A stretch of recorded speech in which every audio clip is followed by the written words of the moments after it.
back to Two Old Crows Homestead. Shelly here, and I just wanted to share with everyone some of our plans for our homestead. Recently, well, maybe not recently, let me think, back in April, maybe? I think it might have been April.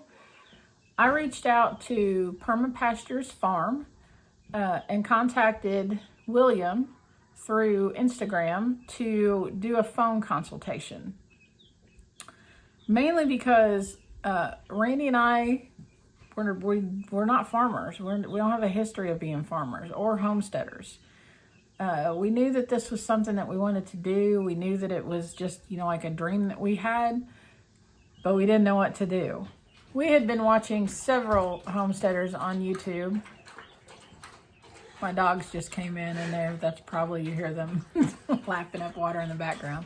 Anyway, we had been watching several YouTubers or several homesteaders on YouTube, and mainly just to, get an idea or a direction to go. And we live in a rural community, so we have several friends that have done this, that have farms and, work jobs and everything and still do farming. So we had that kind of input, but the more that I read about permaculture and heard about permaculture, the more I was drawn to it, just because we wanted to create something here that works with the land and is good for the land and regenerative and all of those things. Now don't get me wrong, we make mistakes daily. Y'all have no idea. Sometimes I lay down at night and I'm just like, well, tomorrow's going to be tomorrow's going to be a new day. Today kind of sucked. Tomorrow hopefully will be better. But for the most part, we want to do whatever we can to put back into our land, to not strip things from it, to plant the right things and do the right things, and especially taking care of our animals. We don't want to get into overgrazing or not treating them. We just want them to have the best life that they can while they're here. Yes, we plan on processing them. Yes, they're going to go in our freezer at some point. But for the most part, while we have them, we want them to have a good life.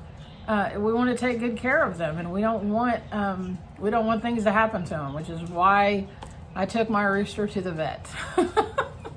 So anyways, back, I think it was like April or May, we reached out to Permaculture's farm, and William got back in contact with us, and we did a phone consult initially. And I think I had him on the phone for probably an hour, just asking him all kinds of questions. And one of the main things was, so I downloaded an app on my phone that tells different kinds of plants and trees, because I don't know those things, and there's so many things on our property that I'm not even sure what I'm dealing with.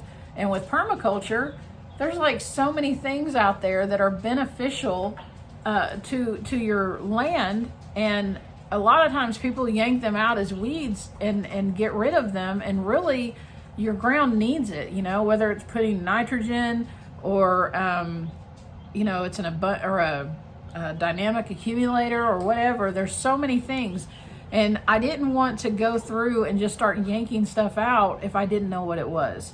So Randy and I, one of the things that we want to do on our farm is have sheep.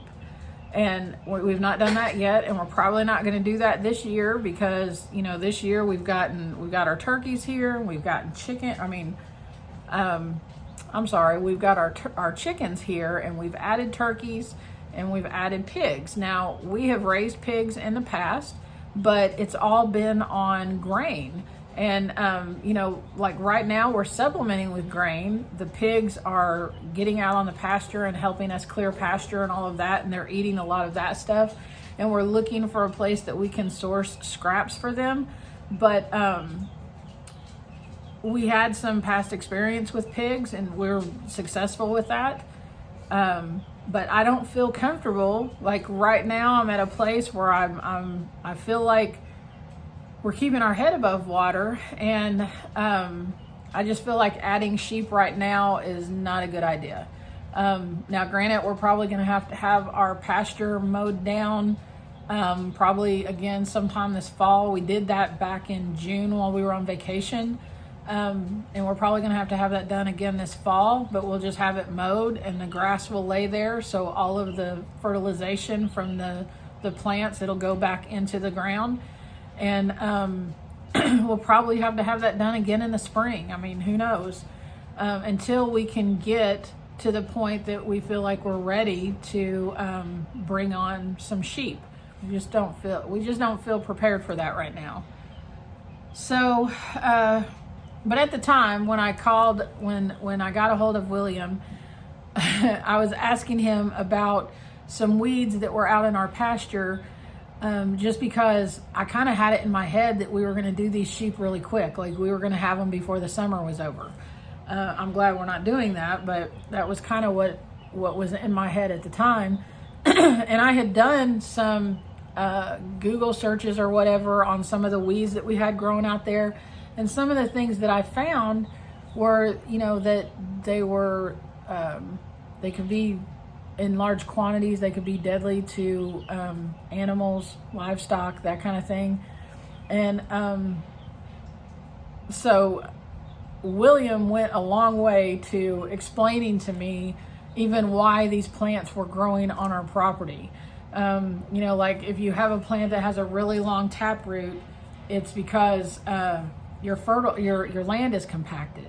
If you have weeds that have like a lot of little bitty roots that go out, it's because they need, you have erosion and it's trying to hold the land together. It's amazing to me, the more that I get into permaculture, it's amazing to me how much Mother Nature will fix herself.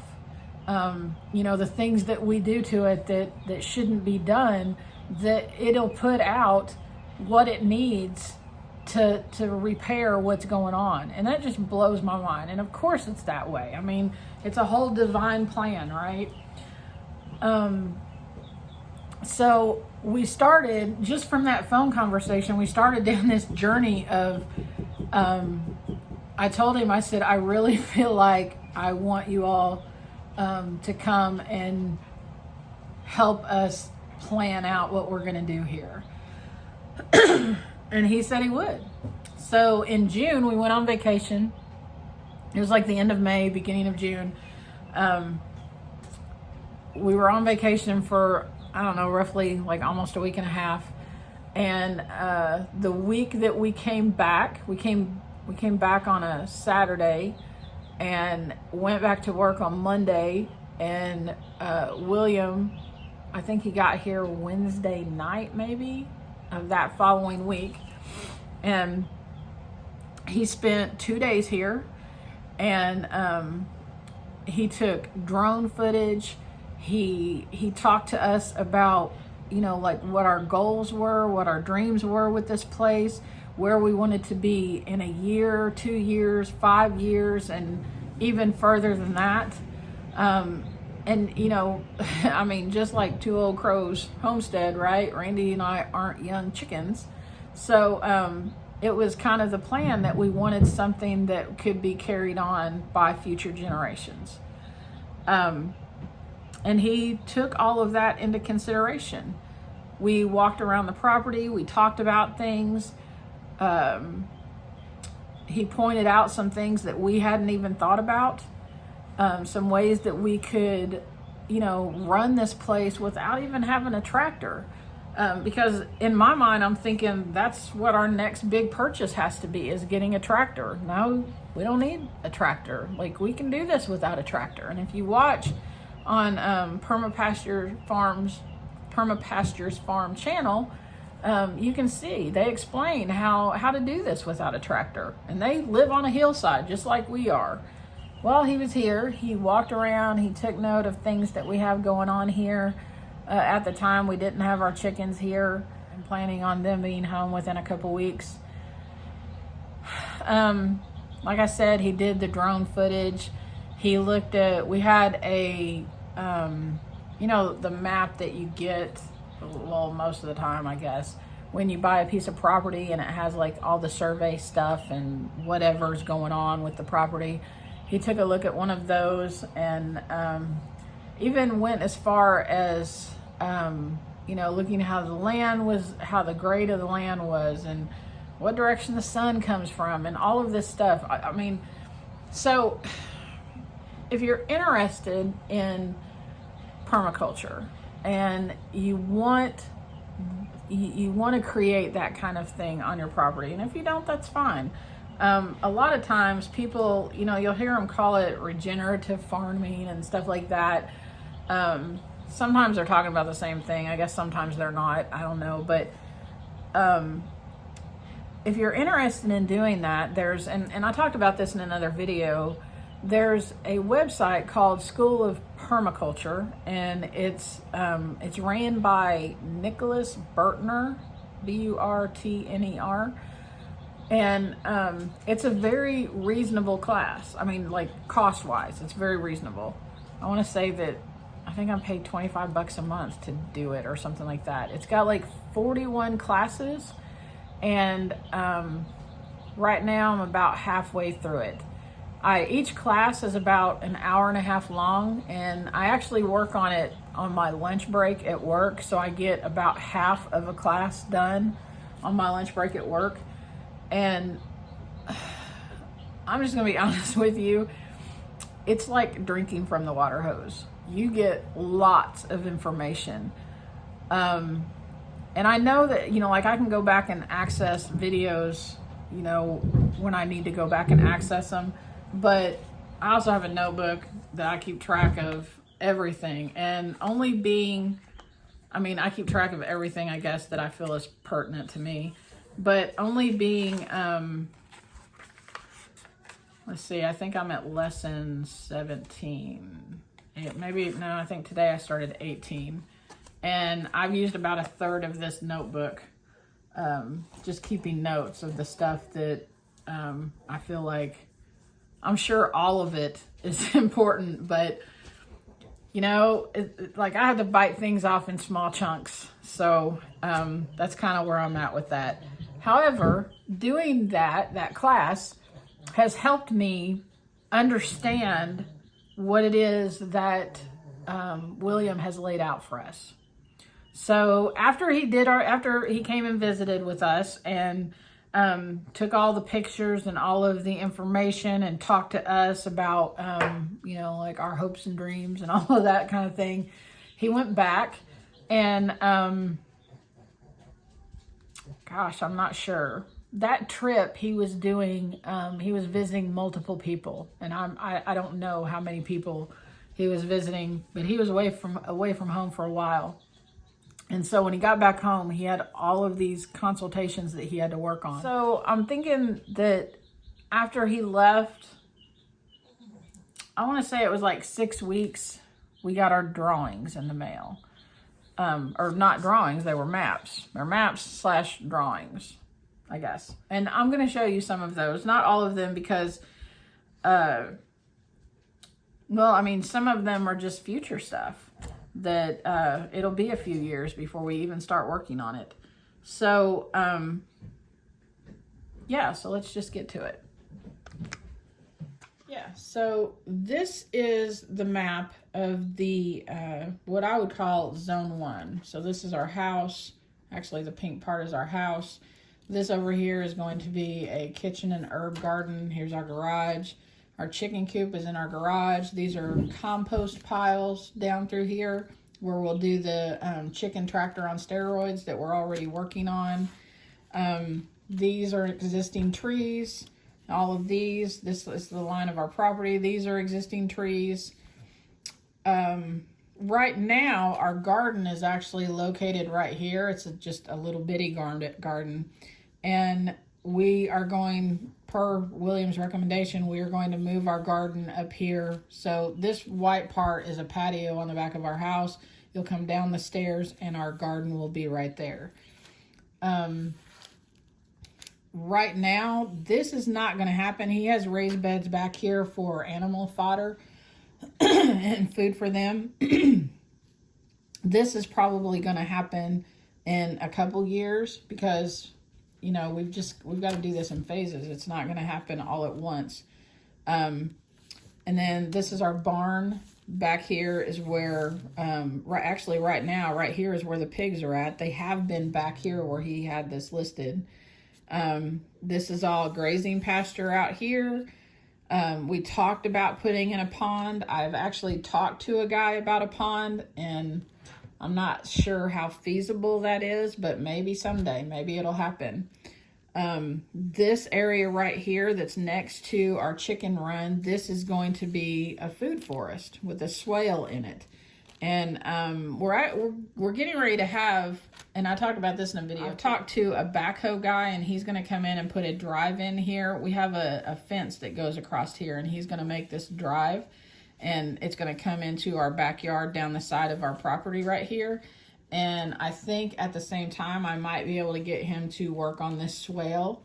I'm almost to the point in my permaculture class where it talks about swales, and I need to research that and get more information on it.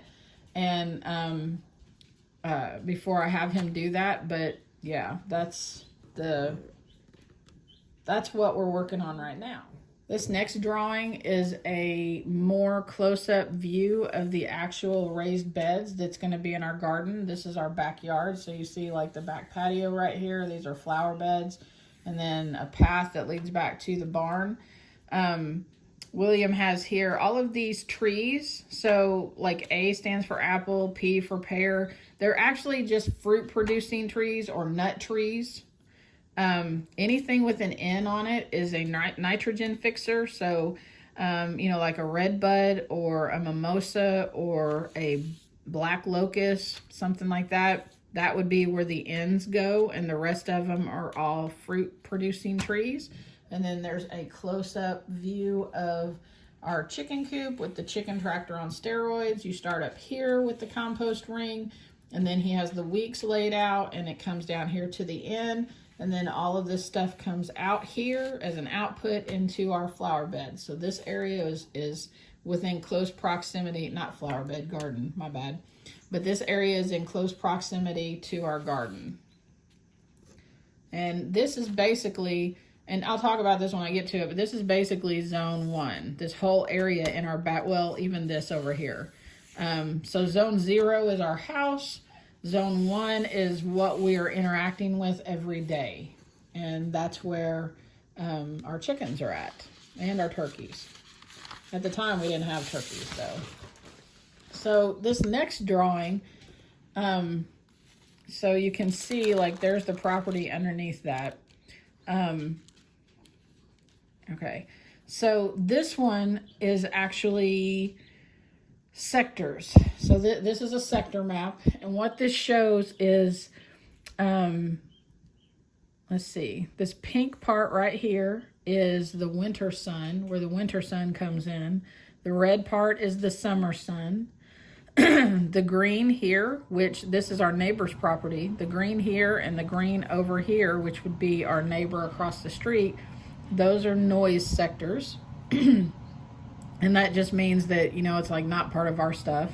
It doesn't necessarily have to be that they're loud people. It could just be, you know, it could be just noise from anything. Just because there's a road there, it makes a noise sector, right? This whole area right here, which is our pasture, is part of wildlife. We have deer and rabbits and raccoons and all of that kind of stuff that come up on our property from that area. And then this little section right here is where the summer wind comes from, and this little section right here is where the winter wind comes from. There's a compass on there that shows where, you know, what is south facing and north facing. And yeah, that's all of that kind of thing. And this is all important when you're trying to figure out like where you're supposed to put stuff, you know, where your garden needs to be, where your herb garden needs to be, where your animals need to be, all of that kind of thing. You need to know what's going on. we live, you know, in rural Kentucky, so like the noise and all that kind of stuff, that's kind of doesn't really matter because it's not a big problem here. The second drawing is the, let me try to hold that back. Okay, the second is, these are the zones. So zones are really important in permaculture. Zone 0 is your house. Zone 1 is the area around your house. This is where we have our chickens. Our pigs are actually right here on the edge of zone 1 right now because that's our barn. Our garden's going to be right here. The herb garden's going to be down the side. This part of the property, that's not our property.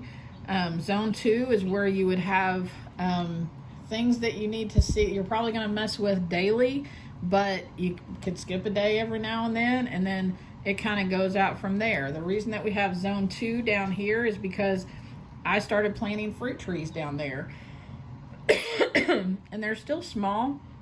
They've recently been planted, and I'm actually kind of going back and forth with moving them up to this area back here where we were going to plant the food forest with the swales.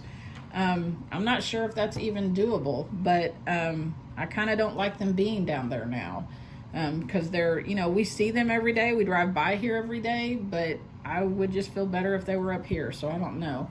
Zone 4 back here is this whole back part of our property that is sloping downhill to a creek.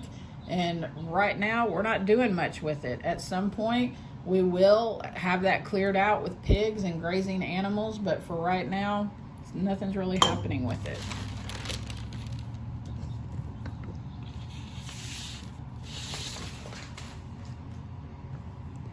And I think this is the last one. Yeah, this is the last one that I'm going to share on this video.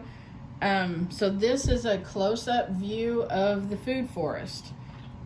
What you see here is, this is a swale that's going to be dug out, and it's not going to be like a little creek right here, but when we get like significant rain, it will hold water. And it will stop the water, because starting about, I would say about right here, we get a severe downward slope into our lower pasture down here.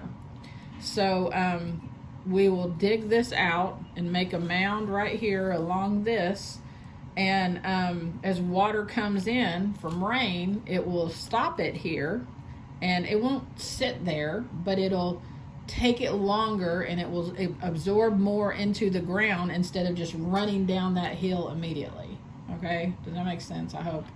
And again, all of these where you see the N, those are nitrogen trees. The A's and the P's are fruit trees or nut trees. And you can plant, you know, even with each one of these trees, you can plant a guild of things around them. So you can plant like comfrey and daffodils and garlic and berry bushes and just, you know, all kinds of stuff. So this whole area right here, that is the plan for this, to have a food forest. And let me just say, like, the difference between a food forest is that this thing is going to kind of grow on its own, and we're going to establish this way for it to get significant amounts of water, and we're going to put other things in here to grow with it, and it's just going to kind of do its thing. This will be mimicking nature. It's not going to be, you know, we'll have our garden that we're planting all of those things that people normally plant in a garden, but this is just going to kind of be doing its own thing over here. And there will be times that we step in and add things or do things to make things grow better, or maybe plant more comfrey or cut down comfrey and use it as mulch or whatever we need to do. But for the most part, this place is going to grow and do its own thing, hopefully. So, yeah, that's a lot of work, and there's a lot of stuff ahead for us. And sometimes it seems a bit overwhelming, but for the most part, it seems pretty exciting. I will say this. If you want to do something like this, reach out to somebody to help you consult. it's recommended by people who do permaculture to not do your own property. And even at Permapasture's farm, they've had some other people come onto their property and just be a second set of eyes and see things that they weren't seeing. That's why apparently it's always good to have somebody else come in and help with that consultation. But if you're wanting to do something like this, like I said, reach out to them, reach out to somebody else. There's plenty of people on YouTube, and even through the School of Permaculture, the guy that runs that can hook you up with people in your area who do this kind of thing. But I would highly recommend, even if you go as far as having a consultation done like we did, I would highly recommend you do the School of Permaculture class or some kind of permaculture design class, because you learn so much. And yes, it is like drinking from the water hose. There is tons of information, and it seems a little daunting and overwhelming at times. But I have learned so much from that class. And some of it, you're just sitting there going, well, that totally makes sense. I don't know why I never thought of that. Some of the things are just kind of common sense, but some of them I had no clue. Like I said, I'm not a farmer. Randy's not a farmer. We don't know how to do this. So that's really why we reached out to William, and why we sought after someone to help us with this, because we just didn't want to do it the wrong way. And I'm not saying that permaculture is the right way, but to me, it seems like the logical way. Working with nature, to do it that way. So yeah, you saw, I wanted to kind of give you an overview of what a permaculture consultation, what happens in that. And one other thing I forgot, William actually created this information he put together for us. So it has, he gives an outline of like what you should be doing. And these things, even though they're kind of laid out in a logical order, he says at the end, sometimes it may not happen that way, and you have to be a little bit flexible. So, that's fine. Right now, it seems like on this list, we've got a lot of these things started, but they're not completed. And some of the things, they're never going to be completed. They're an ongoing thing, just like the chicken tractor on steroids. And we're still, I started out, before William even came to our house, I started out doing the 18-day compost that they teach about on their channel. And Crystal and I actually successfully completed an 18-day compost. And I'm just like, well, heck yeah, this is awesome. And then we have struggled with the chicken tractor on steroids. I'm not gonna lie to you about it. It's, we've got a pile out there that we put 2 weeks worth together in one big pile, and it's decomposing. It's breaking down the way it's supposed to.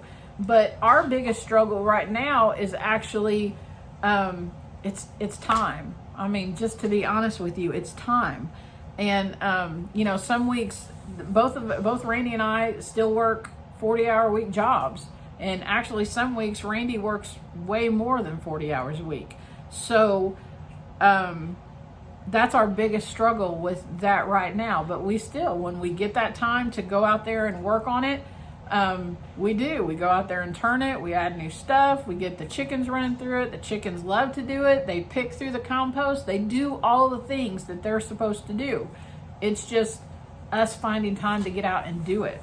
So if we could figure out a better schedule for that, we might be able to be more successful at that. But also, I wanted to show you in this book the way that he lays it out. Let's see. And he actually goes into like a phase 2 part of this that has like those long-term things that are the other drawings that we're not even close to even starting that yet. But he details what that stuff is. And then, but the thing that I really like, he goes through and he gives us a list of fruit and nut trees that work for our area. And then and these are trees that, you know, he has found because like we're in zone 6B, so he has found these trees will grow in our area. Then it goes into fruit. I almost messed up my drawing. Oh, okay. It goes into fruit bushes and vines, such as blueberries and kiwi, raspberries. I would have never thought I could grow kiwi. Grapes, muscadine. And then there's a page that has all the nitrogen fixers. Like when I listen, when I watch channels that do permaculture, and even doing the permaculture course, and they talk about nitrogen fixers. I remember when that first started, I was like, I don't even know what they're talking about. Like, I don't even know what that means. This is what it means.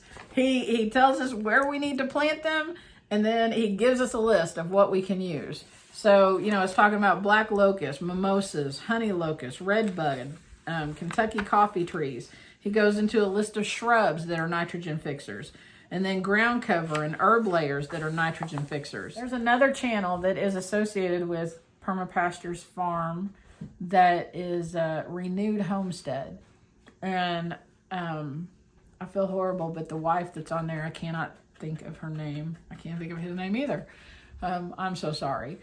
But she, on their channel, she actually did a video about beneficial, she's been doing a video series about beneficial weeds.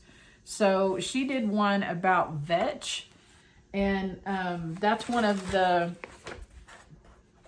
let me see here. That is one of the ground cover and herb layers that's in the nitrogen fixer category. And I looked it up, and they're actually really pretty plants. I mean, they would be good for pollinators and everything. Then there's a list of dynamic accumulators. So that's where you get into talking about comfrey, fennel, yarrow, Egyptian onion, stinging nettle. Oh my God, we've got stinging nettle all over this place, and I do not like that stuff. And to be honest with you, I was just kind of like, I don't know if I want to deal with stinging nettle.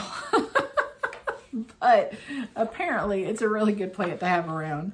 And then there's, he listed a whole section of medicinal plants that thrive well in our area. So yeah, so you get this whole thing too that kind of gives a breakdown and timing and how things are working together. He does all of this in this. And I'm not doing this because they didn't ask me to do this. But I will say, if you're interested in this, you need to give them a call, like seriously, because they are good people. And they give a lot of great information. They teach a lot of great stuff. And Rainey and I have learned so much from them. We can't wait to go to the Back to the Land Festival in October and actually meet William's family and everybody else that that they've like turned us on to learn stuff from on YouTube. It's creating a great little community, and I'm glad to be a part of it.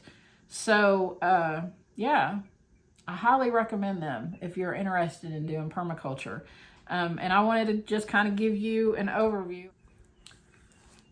I started to say give you a brief overview, but this hasn't really been brief. But I will say this. If you have questions, by all means, you can comment below and ask. And I can't guarantee that I'm going to know the answer. I'm probably not going to know the answer. But I will find somebody who does know the answer, and I will get back with you. If you are interested in having a permaculture consultation, reach out to William. They have an Instagram. That's how we contacted him. And it's listed under Permapasture's Farm. So reach out to them on Instagram. There's also, I think they might have a link to email on their YouTube pages, maybe on the About page or something like that. And you might be able to reach them that way, or comment on their videos, because I know that whenever you comment, they always respond. It might take a day, but they always get back with you. So yeah, reach out to them, and they can help you too. So yeah, that's it. I hope y'all have a very blessed week, and I'll catch you later.